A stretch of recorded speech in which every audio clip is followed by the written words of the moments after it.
প্রিয় শিক্ষার্থী, আজকের অনলাইন ক্লাসে তোমাদের স্বাগতম। আজ তোমাদের জন্য রয়েছে নবম দশম শ্রেণীর গণিত বিষয়ের দ্বিতীয় অধ্যায় সেট ও ফাংশন। আজকের পাঠ অনুশীলনী 2.1-এর 3 নং প্রশ্নের ক্ষয়ের সমাধান। প্রশ্নটি হচ্ছে a = 2, 3, 4 একটি সেট এবং b = 1, 2, a একটি সেট হলে a ইউনিয়ন b নির্ণয় করো।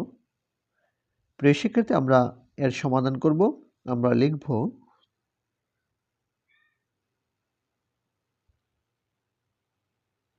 সমাধান। দেওয়া মানগুলি হচ্ছে দেওয়া আছে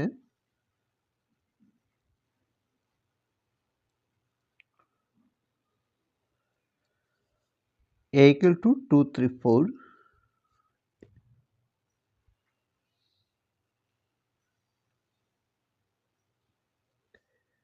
এবং b = 1, 2, a।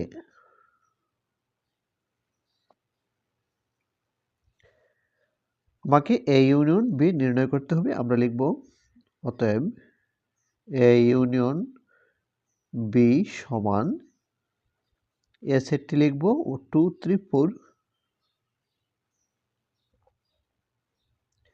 ইউনিয়ন চিহ্ন দেব। তারপর b সেটটি লিখব।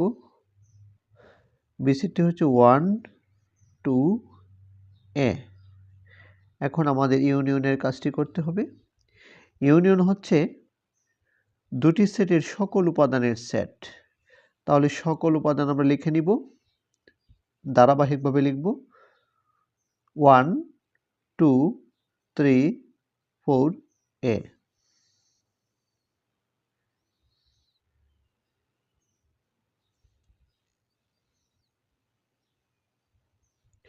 এটি হচ্ছে a ইউনিয়ন b।